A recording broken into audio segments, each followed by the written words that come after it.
Good morning, everybody. I'd like to welcome you to our study this morning. We're still in Ezekiel, and today we're going to study chapter 16. I don't want you to panic. This is the longest prophetic message in Ezekiel. It's 63 verses long. But it doesn't teach like 63 verses because though we're going to read the whole chapter over our time together, we don't individually dissect each verse. There's sections we'll study in bulk. So it's a figurative or a metaphoric biography of Jerusalem and its inhabitants, and its inhabitants are Israel. It is about grace and ingratitude. It's about God's love spurned, and it's about his riches squandered. The difficult part of studying this chapter is that the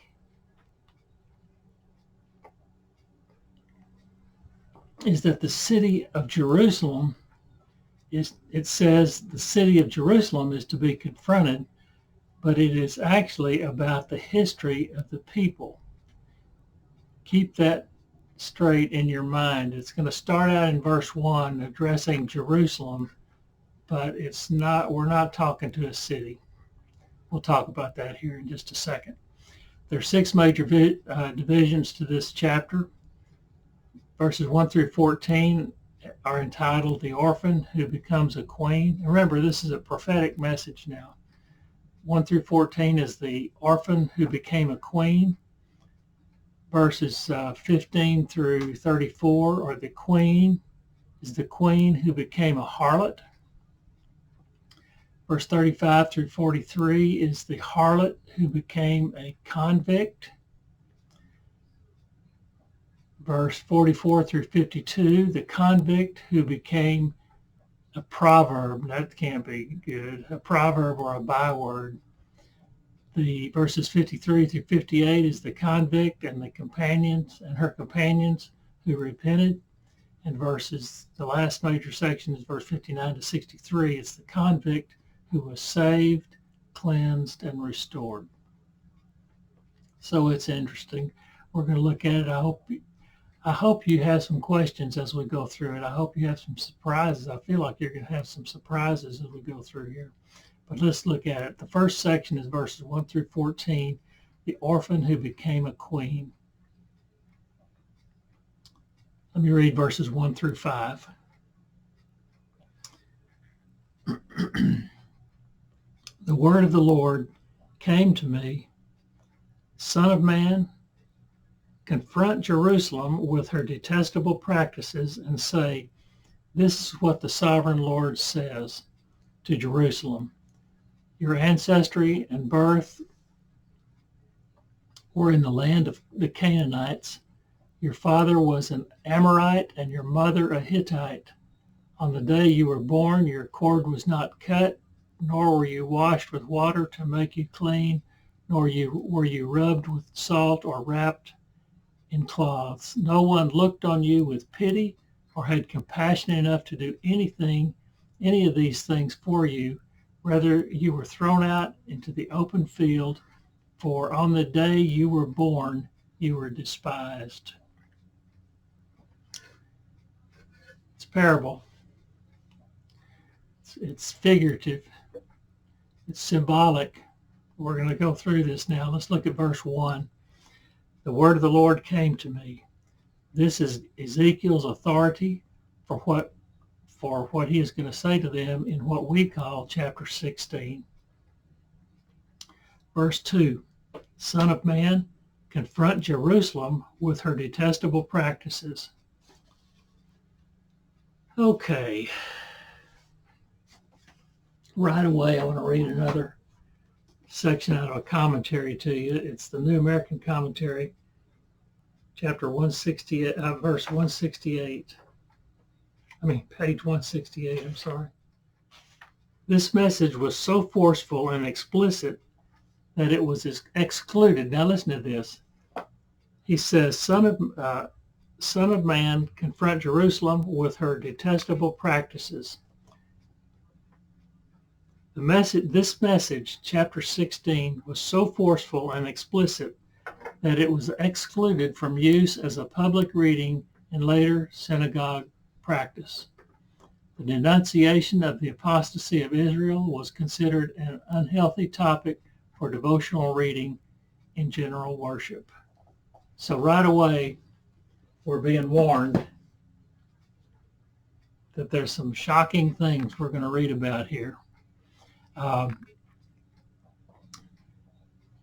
But basically what that is saying is that it's not good or it's not healthy to look back into the dark times of your history, of anybody's history necessarily.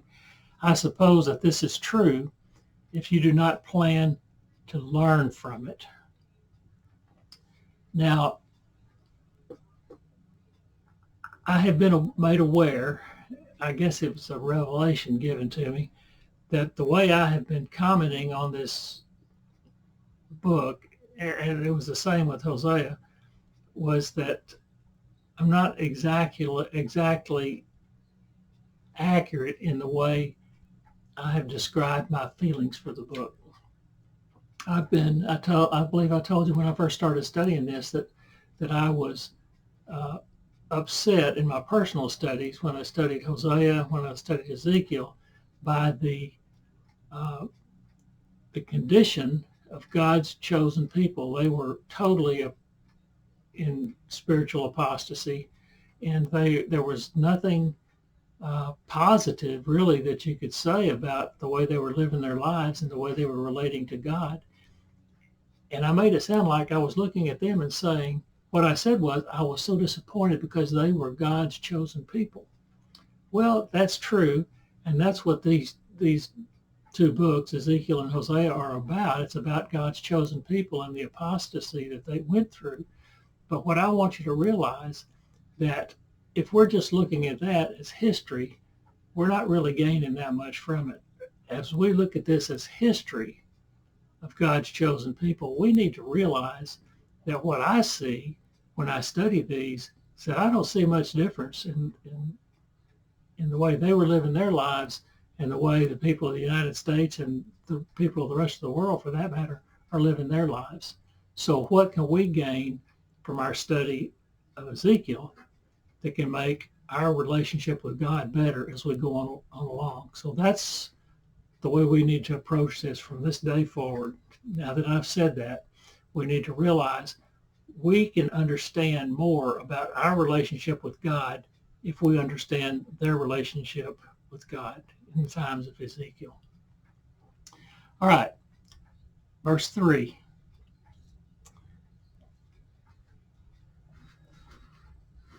And say, he said, Son of man, in verse 2, Son of man, confront Jerusalem with her detestable practices and say, before I go to verse 3, there's something I need to tell you. He says, confront Jerusalem with her detestable practices. Let me ask you, can a city, he's addressing a city. He says, address a city, confront Jerusalem. Can a city have detestable practices? I don't think it can. The detestable practices come from the people that live there. So when he says confront Jerusalem, it's like saying confront Dallas. Or let's talk about Dallas. Or when we're talking about Dallas, we're talking about the people that live here. When he says confront Jerusalem and its detestable practices, it's talking about confront the people of Jerusalem. But nevertheless, you need to read it in view of that, because sometimes we may come across references to cities in here, and cities really they may have personalities and they may be guilty of certain things, but that's only because we're considering the people, the inhabitants of those cities and the way they're living their lives. So let's go on to verse 3 now. He says, Son of man, confront Jerusalem with her detestable practices and say, this is what the sovereign Lord says to Jerusalem. Your ancestry and birth were in the land of the Canaanites. Your father was an Amorite and your mother a Hittite. All right. we know who the father of Israel is. It was Jacob, and even going back further than that was Abraham. But this is something different. Let me just say, on that point, I want to say this to you. It's page 209 of the New International Version Commentary.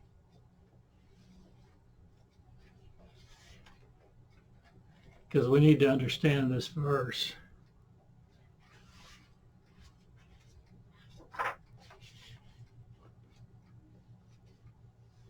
The story starts out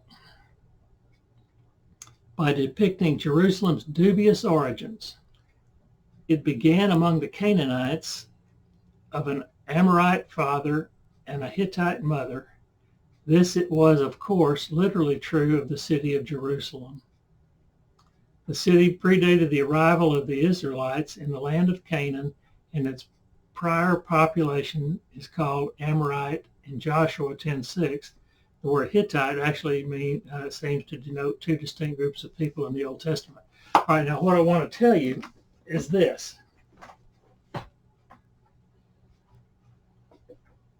We know that Abraham was the father of the whole Jewish line. His son Jacob was actually called the father of Israel. But there's a special situation that got started after Abraham, and that was after the Israelites, what we think of the Israelites with David and all that group. But there was a time when the first war was fought first recorded war in the Old Testament was fought among 9 armies fighting 5 armies. The 9 armies won, and Abraham and the king of Sodom were 2 of the ones in that war. And they ended up being in a meeting with Melchizedek. You've heard of him, and we're not going to go back and study that meeting in detail, but Melchizedek is identified as the king of, if you look at it, if you were to see it on the paper, you would say Salem, the king of Salem.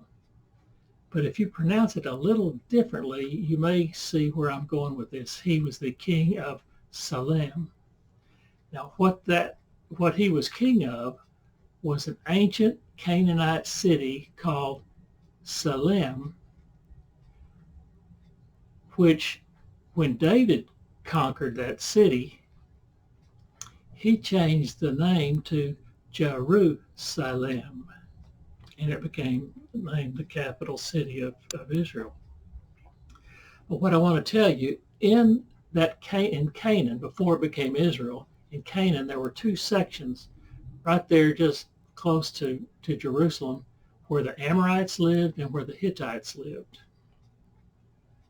And their practices, their pagan practices, were kind of absorbed into the Israelites' way of living when they took over Jerusalem.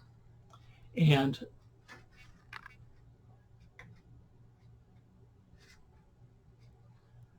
I wanted to identify those 2 groups and where they were, because Abraham actually, came from the Ur of the Chaldeans, and that was an area much north of Israel. It was at the southern tip of Syria, I believe it was, where Chaldea was. Ur was the city in Chaldea that Abram came from. That's not the area where there were Amorites that lived there, but that's not the Amorite section that we're talking about. We're talking about the section when we say Hittite mother and Amorite father. We're talking about the 2 areas there next to the ancient city of Salem when it became Jerusalem. Okay, let's look at verses 4 and 5. I just wanted to get that straight in your mind, because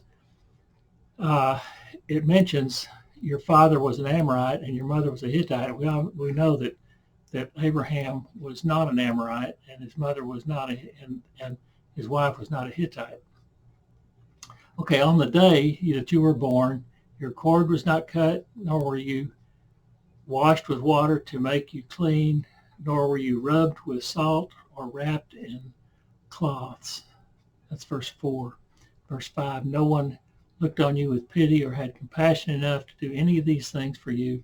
Rather, you were thrown out into an open field, for on the day you were born, you were despised. All right.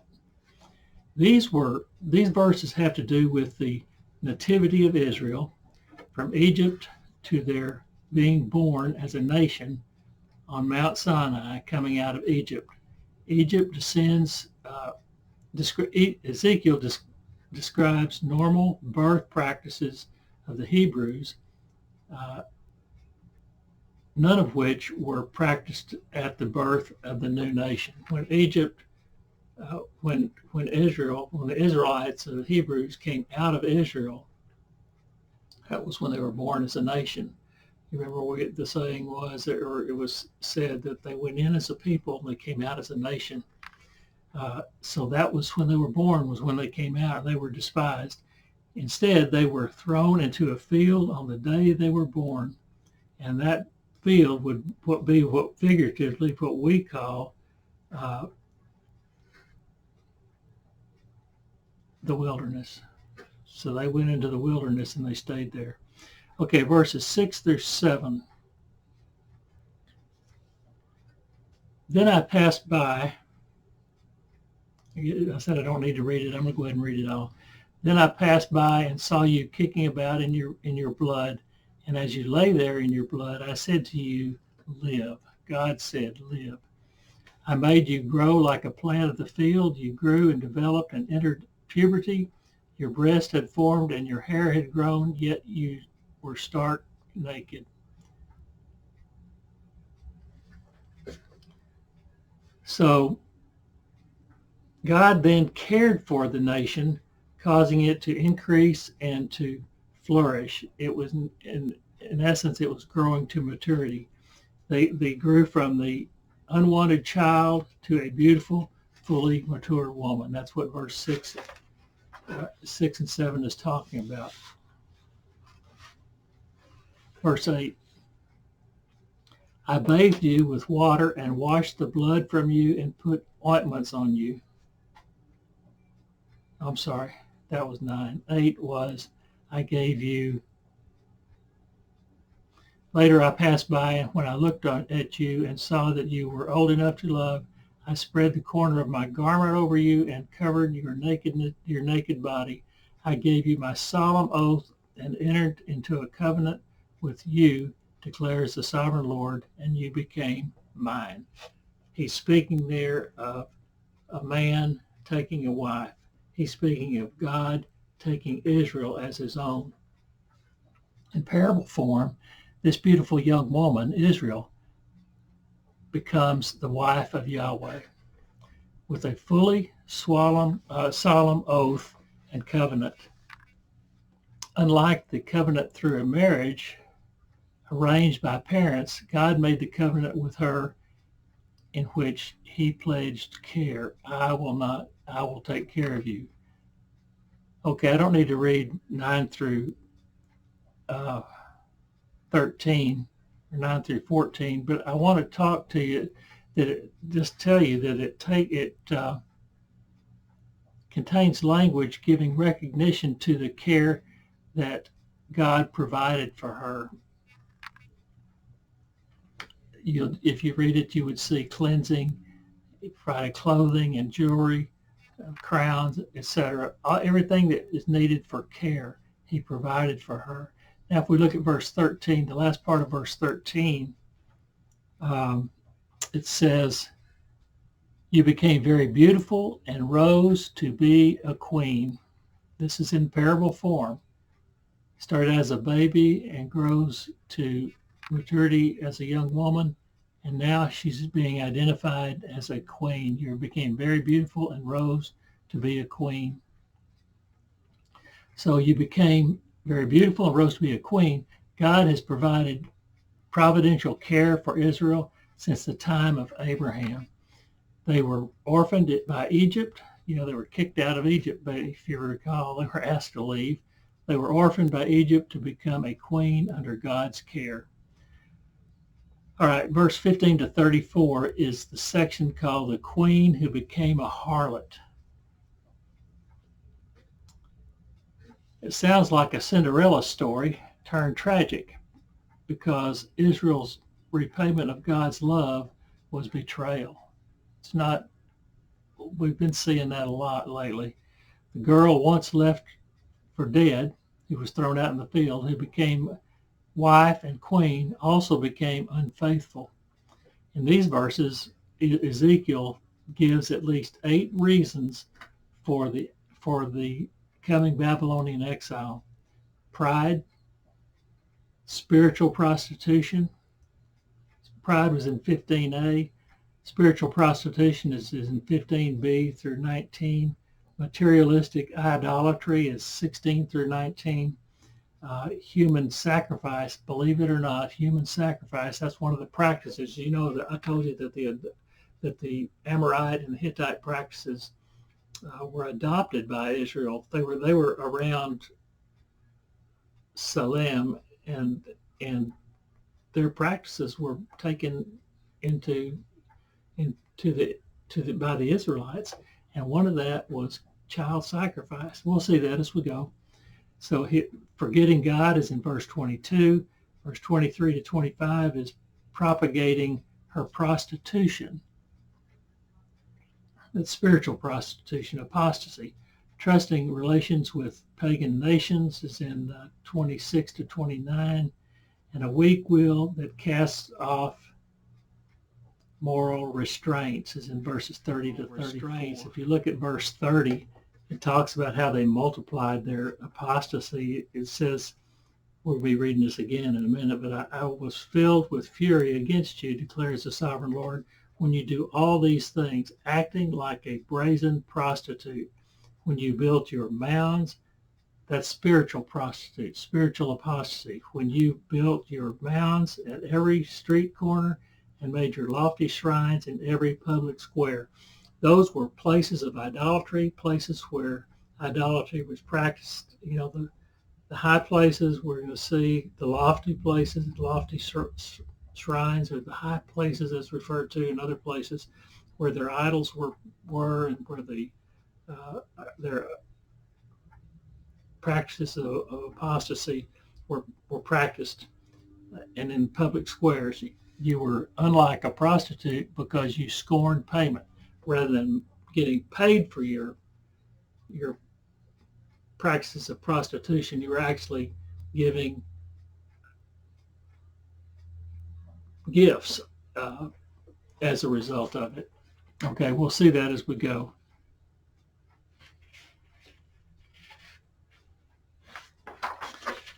Verse 15a deals with pride.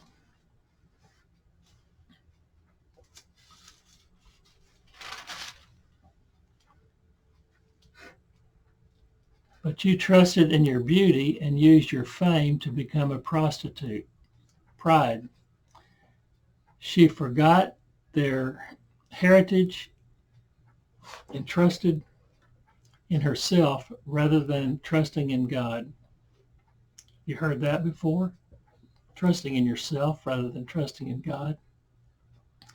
Spiritual prostitution and materialistic idolatry was one of the ones that I read. Let me read verse 15b through 19.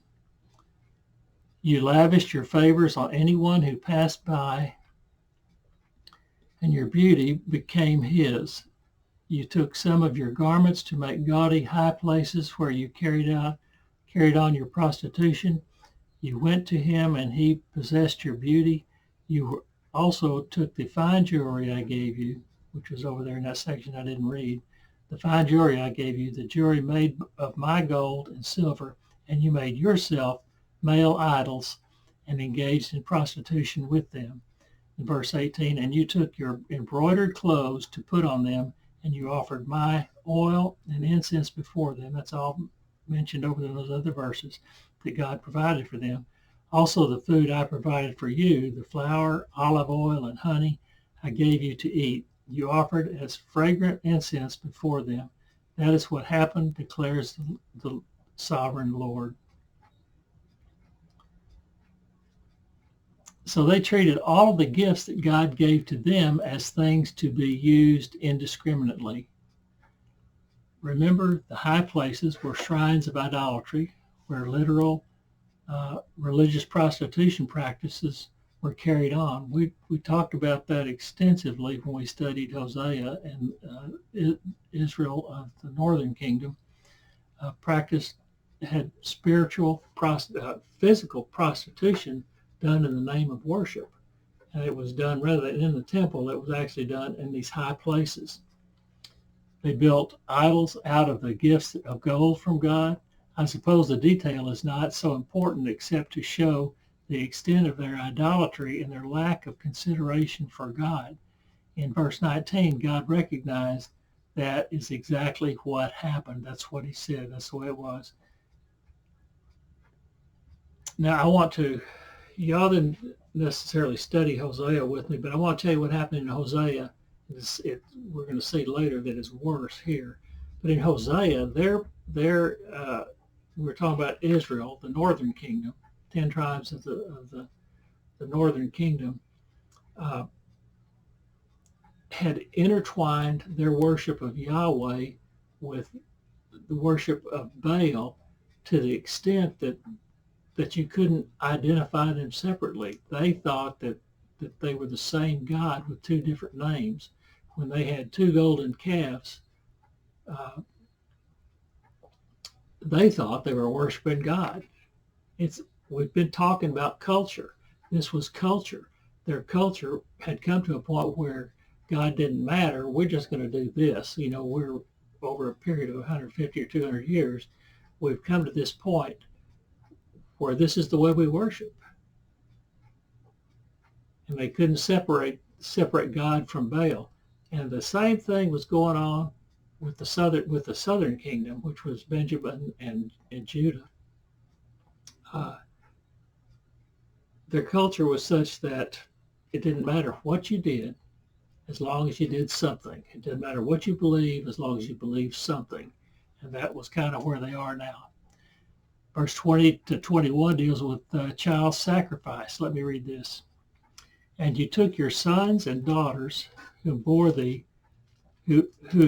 you bore to me, and sacrificed them as food to the idols. Was your prostitution not enough? You slaughtered my children and sacrificed them to the idols.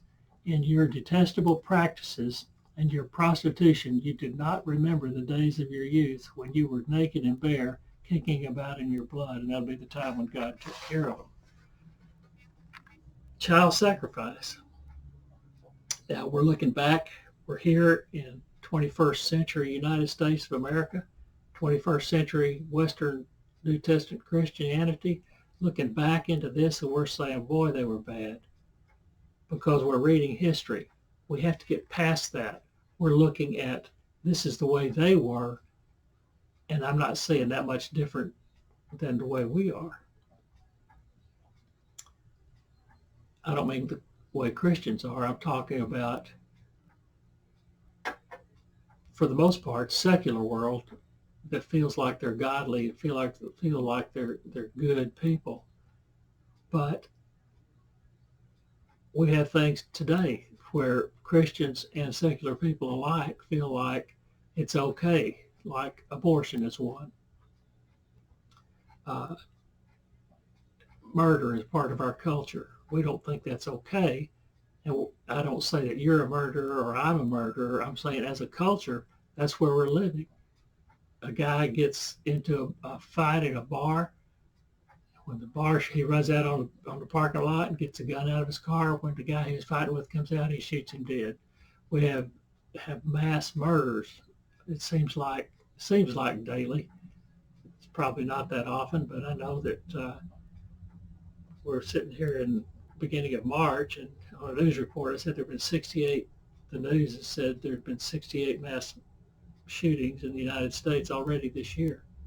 So we need to look back. That was one of the things that Hosea was talking about in chapter 4, verses 1 and 2 and 3. There was a culture. It was acceptable, something they couldn't do anything about. It was just part of it. And that's where we are. We're finding child sacrifice. Is that clear enough? It's strictly forbidden in Leviticus 18 and 20. But Josiah tried to get this stopped during his tenure. He was the child king, remember, that was a reformer. He tried to get this practice stopped in his tenure as king, and he tried to restore worship of Yahweh when it was a general practice. He recognized we need a change. He tried to get some changes instituted. Verse 22 dealt with forgetting God. This is a pretty tacky list I'm reading to you. Chapter 22. In all your detestable practices and your prostitution, you did not remember the days of your youth when you were naked and bare, kicking about in your blood. This is when you were thrown out into a field. They've forgotten all about God's care for them. They've forgotten about God. Now they're worshiping idols. They may feel like we're worshiping God, but we're also worshiping idols. So in God's eyes, what does that mean? It means you're not worshiping me. If you're worshiping anything else, you're not worshiping me. God took them up as an unwanted orphan. He cared for them, nurtured them, and they totally forgot about that. More likely, they willfully chose not to remember, selective remembrance, as it were. 23 through 25 deals with propagating her prostitution. Let me read 23 through 25.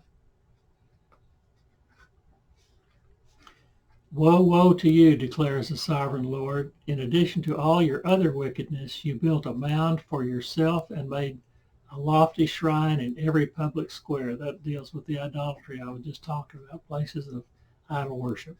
At every street corner you built your lofty shrines and degraded your beauty, spreading your legs with increasing promiscuity to anyone who passed by. They multiplied their idolatry. They put it on every street corner, opportunities on every street corner to worship idols and to commit spiritual and infidelity.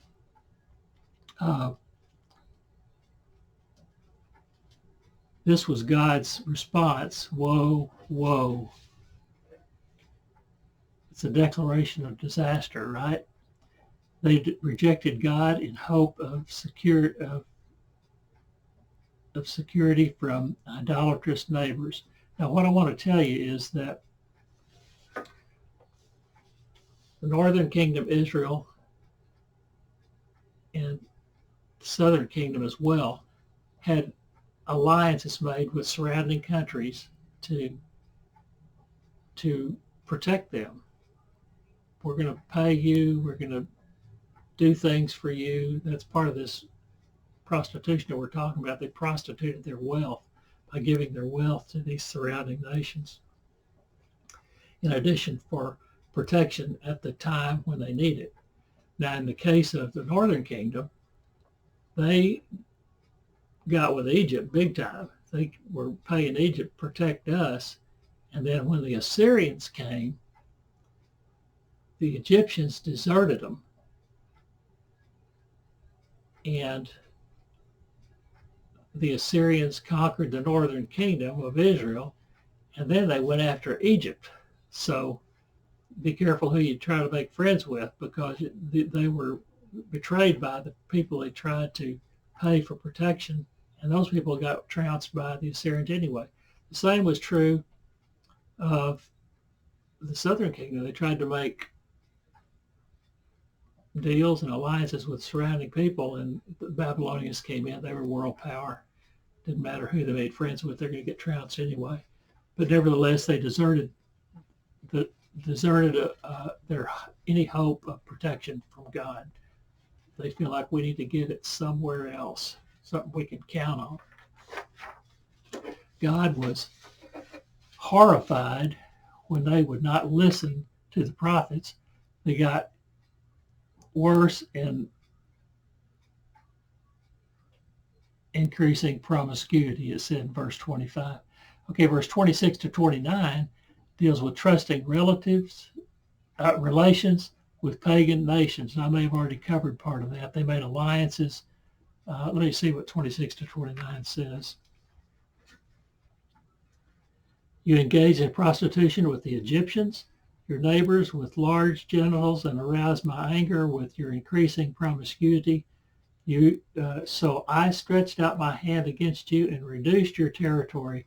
I gave you over to the greed of your enemies, the daughters of the Philistines, who were shocked by your lewd conduct.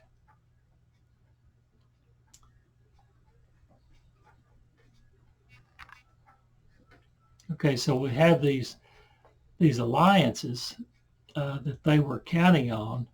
They were countries that were to give help to Israel when it was needed, but they were nowhere to be found when Babylon built the siege ramps to Jerusalem. They were on their own. Egyptians were referred to as lustful neighbors. They wanted whatever they could get out of Israel. The Assyrians, as I said, conquered the northern kingdom, and they were on their way to conquering Jerusalem. If you recall, we're not going to go study it in detail, but I think it was 1st or 2nd Kings 18 was where the Assyrians had surrounded Jerusalem, and they were ready to go take them next. And that wasn't part of his timing. And that night, 186,000 Assyrian soldiers died without a shot being fired. So the southern kingdom was delivered from the Assyrians because that was not in God's timing. But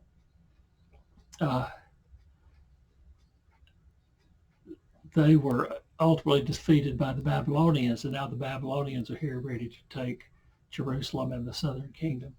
Verse 27, let me read that again. I've forgotten exactly what that said. Verse 27 said, so I stretched out my hand against you, and you reduced your territory. I gave you over to the greed of your enemies, the daughters of the Philistines, who were shocked by your lewd conduct. Gave you over to the greed of your neighbors. You lost some of your land as payment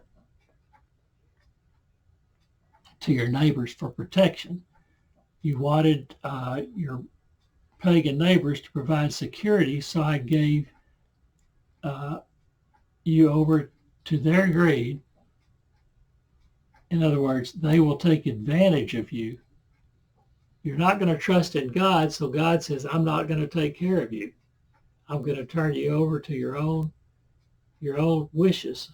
And he said, go ahead and lay your trust up in these nations that are surrounding you, and they're going to take your land, and I'm going to allow it. You are so depraved in your proverbial lewd conduct, even the Philistines were shocked. This was the people that King David made a career out of fighting, the Philistines. So they know that Israel is supposed to be a monotheistic society, and it's referred to here as their lewd behavior when you're looking at their idolatry that they have shrunk to. So that was verse 27. Then verse 30 to 34 deals with a weak will that casts off moral restraint. Let me read 30 to 34.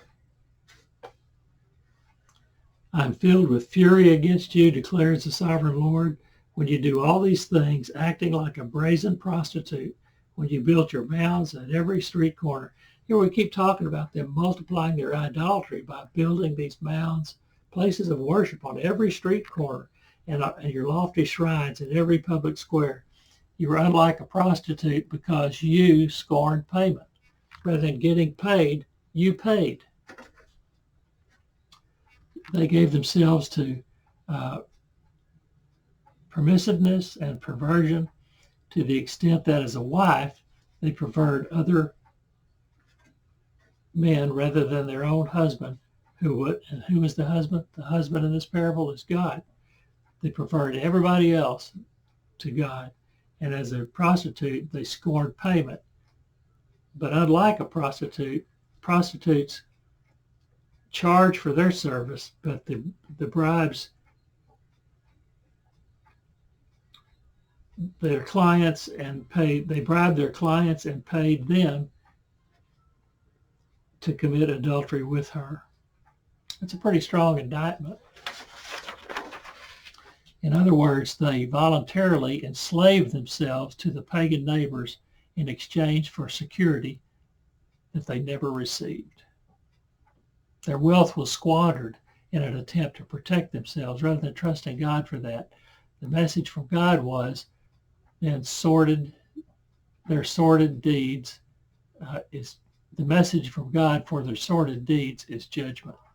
Verse 35 to 43 is the harlot who became a convict. Let me read those verses, 35 to 43.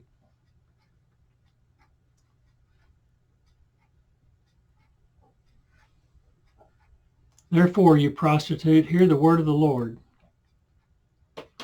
This is what the sovereign Lord says, because you poured out your lust and exposed your naked body in your promiscuity with your lovers, and because of all your detestable idols, and because you gave them your children's blood. Therefore, that was the child sacrifice, remember? Therefore, I'm going to gather all your lovers with whom you found pleasure, those you loved as well as those you hated. I will gather them against you from all around and will strip you in front of them, and they will see you stark naked. They're going to see Israel for what they are, is what we're talking about. I will sentence you to the punishment of women who commit adultery and who shed blood. I will bring you the blood vengeance of my wrath and jealous anger. Then I will hear that sentence. I will bring on you the blood vengeance of my wrath and jealous anger. In verse 39, then I will deliver you into the hands of your lovers, and they will tear down your mounds and destroy your lofty shrines. They will strip you of your clothes and take your fine jewelry and leave you stark naked. They will bring a mob against you who will stone you and hack you to pieces with their swords. They will burn it. We've been hearing this a lot in Ezekiel. You remember the different ways that the rod of discipline, Babylon, was going to be used to bring judgment on the people. It was with famine and with sword and pestilence, disease, and the land would be ravaged by wild beasts and all that. They will burn down your houses and inflict punishment on you in the sight of many women. I will put a stop to your prostitution, and you will no longer pay your lovers. Then my wrath against you will subside, and my jealous anger will turn away from you. I will be calm and no longer angry. The queen who became a harlot was tried and convicted and sentenced as a criminal. Verse 36 says, you prostitute became, you poured out your wealth, you exposed your nakedness in your promiscuity because of your detestable idols, because of your child sacrifices. And in verse 37, I will gather your lovers against you. They will strip you. They will see your nakedness for who you are and your unfaithfulness to God. Verse 38, I will sentence you to the punishment of women who commit adultery with my blood vengeance and my wrath and jealous anger. And then verse 39, then I will hand you over to your lovers. They will destroy you. They will tear down your high places. They will take your wealth. They will leave you naked and bare. Verse 40 says they will stone you. If you recall, it says that they're going to be punished as adulterous women were punished. They were punished by stoning. So they're going to stone you.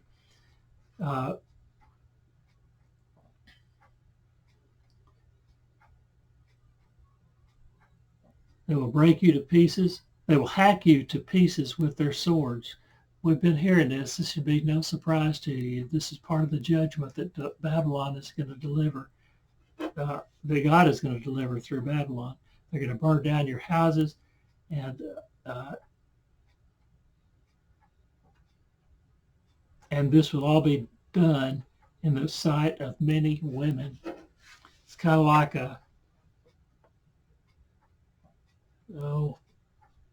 what's the word? When you kill a coyote, you hang it on the fence for the other coyotes to see. This is going to be done in the sight of other women.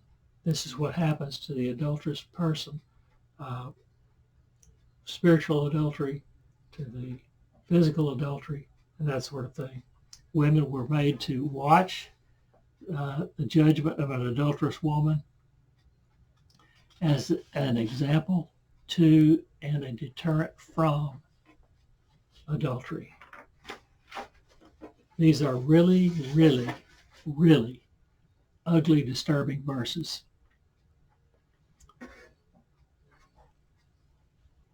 Through judgment, Israel the harlot was to return to the same despised condition she was in before God rescued her. If you recall, back when we started reading this, they were orphaned. I said they were orphaned by Egypt, and they were, as a new nation, like a newborn baby, they were, rather than cleaned up and cared for, they were just thrown out into the field. That was when they went into the wilderness, and it says they were despised over there in that section. And he says that's what will happen here. It is the wrath of God. Now I want you to listen to this. I mentioned that verse to you. It is the wrath of God performed in jealous anger, but it is not the full wrath of God. I want you to know this full well. If you were to receive the full, if a nation were to receive the full wrath of God, there would be complete destruction with no survivors. There is a remnant here. We've talked about that. There is a remnant. Verse 43 says this: because you did not remember the days of your youth, but enraged me with all these things, I will surely bring down on your head what you have done, declares the sovereign Lord. Did you not add lewdness to all of your other detestable practices? Verse 43 says, this was done because they forgot God in addition to their lewd practices. But look at verse 42. Let's go back to that. Verse 42 says, then my wrath against you will subside, and my jealous anger will turn away from you. I'll be calm and no longer angry. God will eventually get over his anger and his distribution of his wrath, and he will be calm. God is faithful to his own word. He acts in ways consistent with a just and righteous God. Sometimes this brings a dilemma for God. He has to act in righteousness, and he has to act with justice. How can he be righteous and just at the same time?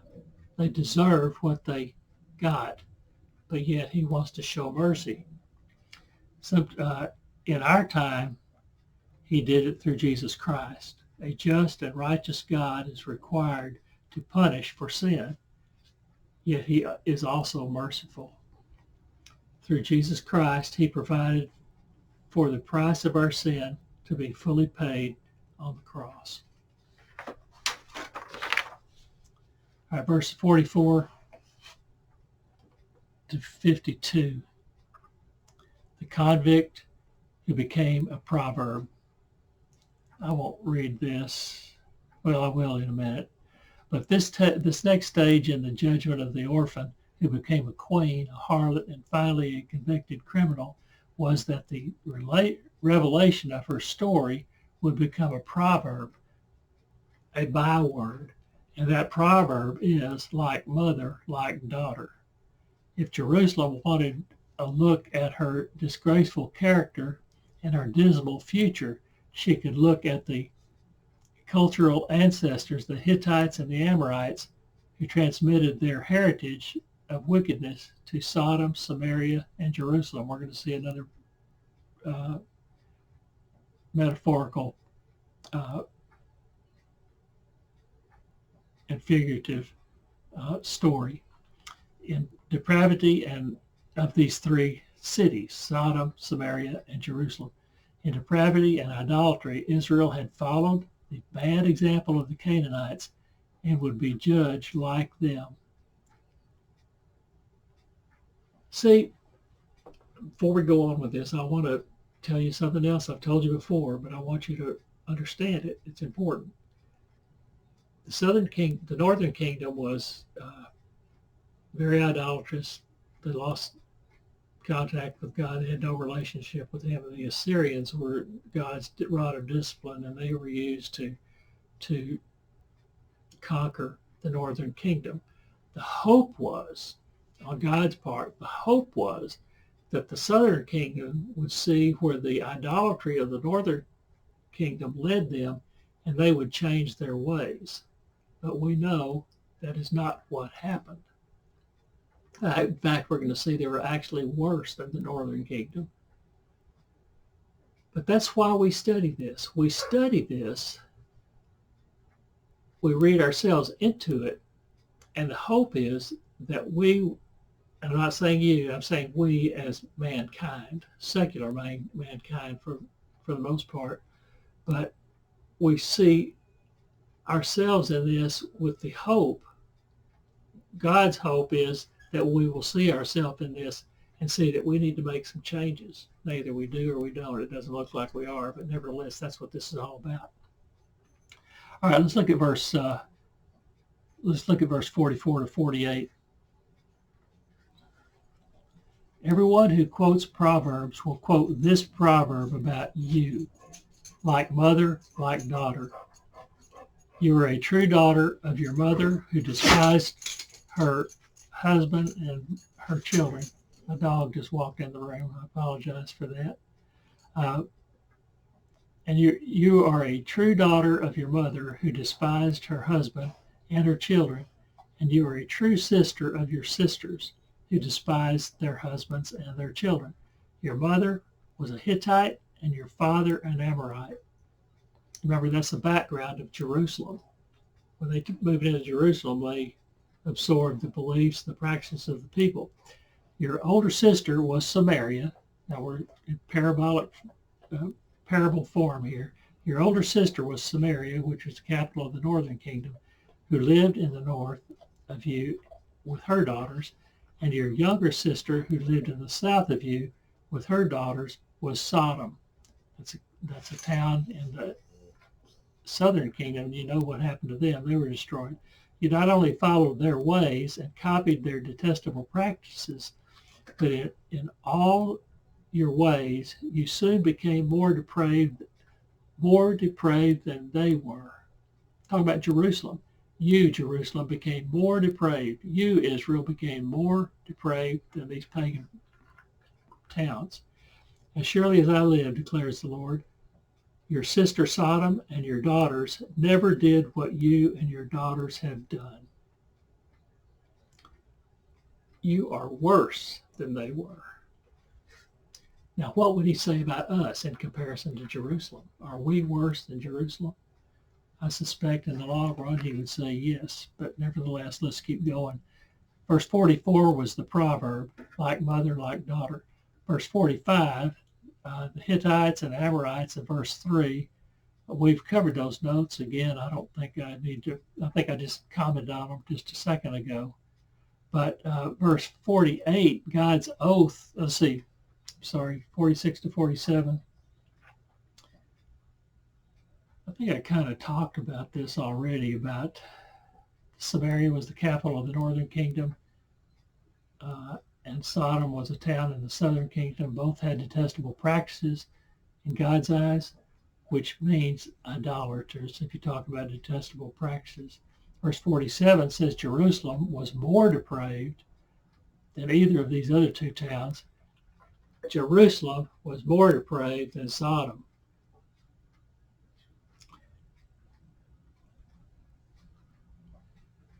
Okay, verse 48. God's oath, again, is as surely as I live. It's not really needed for God to say as surely as I live, but it adds emphasis and it adds certainty to what he's saying. If he says that, he's saying it for emphasis. Surely you can understand that. And it adds certainty. If everything God says is certain, this makes it even more certain in our understanding of what certainty means. Jerusalem appears to be worse than Sodom. In fact, we're told that not even wicked Sodom, they were worse than Sodom. They were worse than even wicked Sodom. So God destroyed it, even though it was, okay, verse 49 to 52.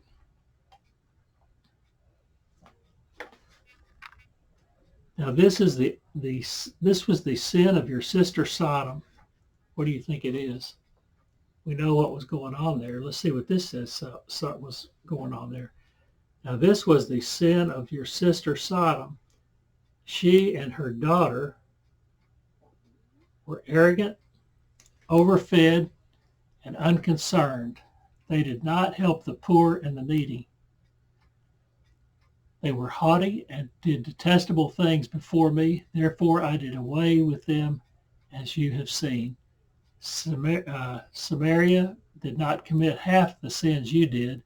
You have done more detestable things than they, and have made your sisters seem righteous by all the things you have done. In verse 52, bear your disgrace, for you have furnished some justification for your sisters, because your sins were more vile than theirs. They appear more righteous than you. So then be ashamed and bear your disgrace, for you have made your sisters appear righteous.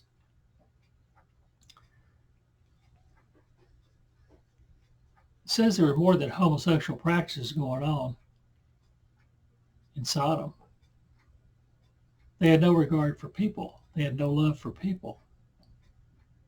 They were all about themselves and not about helping and being concerned about other people. That just adds it's just another nail into what was going on there, another nail in the coffin. But he says, but you were worse, Jerusalem. Then he goes through this list for Samaria, the northern, the capital of the northern kingdom. You did all these things, but Jerusalem, you were worse. In fact, it says they appear more righteous than you. So then be ashamed and bear your disgrace. Sodom was arrogant, overfed, and detestable, did detestable things. No need to continue with more detail. Judah appeared to be worse because their sin was more vile than that of Sodom by comparison. In fact, he says Judah makes them appear righteous. Now, they weren't righteous, but by comparison, they were not even close to being as bad as Jerusalem was, or Jerusalem was so much worse than Samaria or Sodom that it made them appear righteous by comparison. They weren't. In fact, he says Judah makes them appear righteous. On this, does this answer the question, does God see some sin as worse than others? I think it does. We talked about that when we were talking about the sin that he found in the temple. There were 4 or 5 groups, and he labeled each of those groups and what they were doing as more detestable than the one that came before it. So he saw sin. It was all horrific, unacceptable sin that God saw, but he labeled them. This one is worse than this one, all the way through the list. So what I'm saying is, one sin will send you to hell. But make no mistake, telling a little white lie is not the same in terms of severity of sin as murdering a man. All right, let's keep going.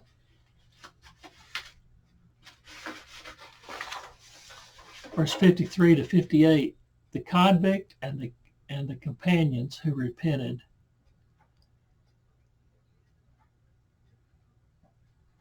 Let's read 53 to 55. However, I will restore the fortunes of Sodom and her daughters, and of Samaria and her daughters, and your fortunes along with them, so that you may bear your disgrace and be ashamed of all you have done in giving them comfort. And your sisters, Sodom with her daughters and Samaria with her daughters, will return to what they were before, and you and your daughters will return to what you were before. Because the sin of Judah had exceeded that of Sodom and Samaria, any hope of restoration must include them. So all three is what I'm talking about, will be restored. Additionally, Ezekiel believes their restoration would take precedence over Judah's. They would be restored first. Your fortunes along with them. They get theirs first. While they are getting theirs, you will get yours. This was astonishing, since Sodom and Samaria were bywords for evil and object lessons for God's wrath.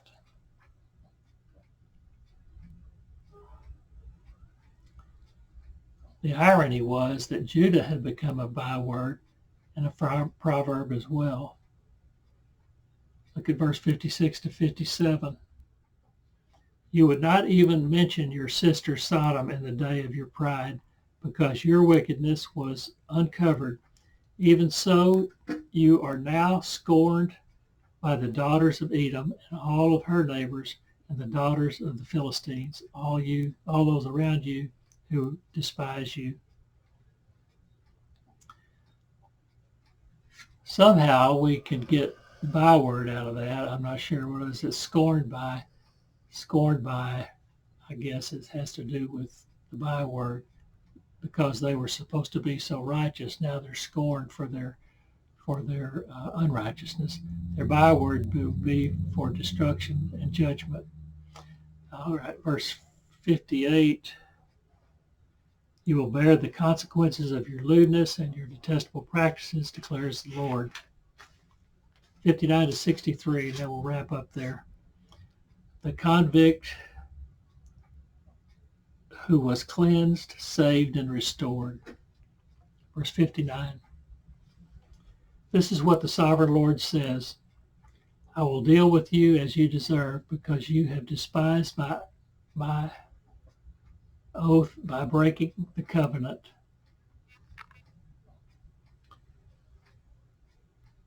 Deal with you. Deal as you deserve. You became despised.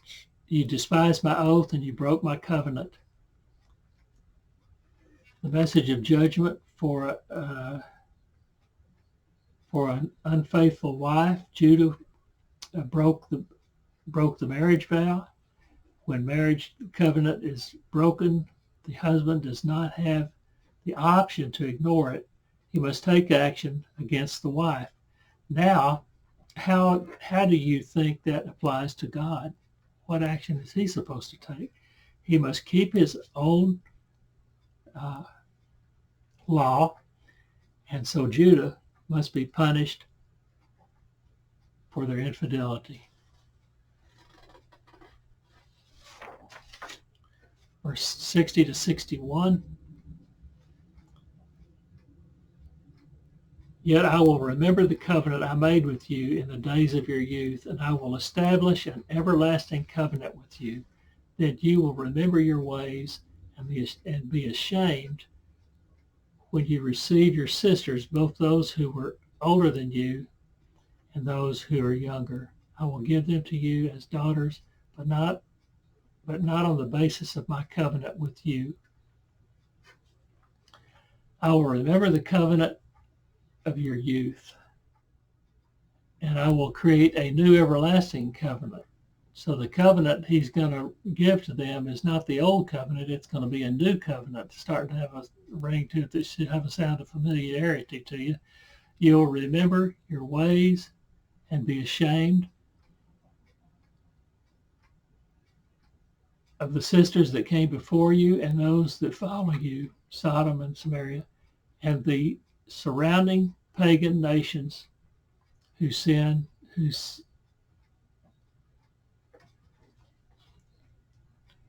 Israel had made agreements with.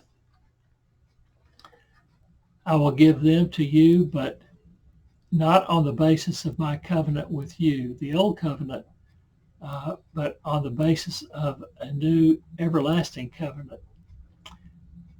So the Jews have an old covenant. Everybody else is going to have a new covenant. We are living under that new covenant right now, and there will be a time when they accept that new covenant, which won't be until the prophecy of Zechariah 12 verses 10 to 14 is fulfilled, and that's when the second coming of Christ is. But Samaria and Sodom will participate under the new covenant. They will have the opportunity to accept Jesus Christ. And so will Israel, but it's not going to happen for them until later. The new covenant will not only be everlasting, but it will be based on Judah's sense of sorrow and conviction of sin, the sin of rejecting the Messiah. The sin talked about here will be the recognition that they crucified their Messiah. That has to do with Zechariah 12, verses 10 to 14. If you've not read that, you need to read it, be familiar with it, and never forget it. Jesus, their Messiah, is going to, at his second coming, he's going to set his feet down on the Mount of Olives, and there's going to be a giant earthquake. Now, what's going to happen is Israel, this is going to happen at the end of he comes down to end Armageddon, and Israel is going to see the wounds on his body, the wounds on his hands, the nail prints on his feet, and they're going to realize that they crucified their Messiah. The Bible says they're going to mourn for that decision to reject their Messiah as a father mourns for an only child that passes away. And the nation will be saved in a day. Okay, verses 62 and 63, then we'll be through. So I will establish my covenant with you, and you will know that I am the Lord. Then when I make atonement for you and for all you have done, you will remember and be ashamed and never again open your mouth because of your humiliation, declares the sovereign Lord. I will make my covenant with you. You will know that I am the Lord. He's going to establish that covenant in such a way that they will know that it came from the Lord. That's what that means.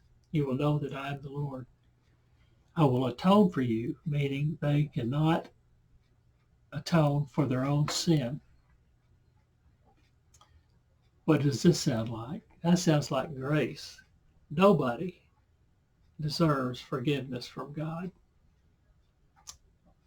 for their sin. Nobody. But because of his grace, on acceptance of him by faith, our faith, we will receive atonement for our sin. There will be repentance in the part they forgot their relationship with God. But here the Bible says they will remember and be ashamed and never again open their mouth and sin. That is repentance. God will not overlook their sin, but he will cover it over with his grace. And this new covenant, that provided by Jesus Christ, will be permanent and everlasting. Thank you so much for studying with me today. I'll see you next time.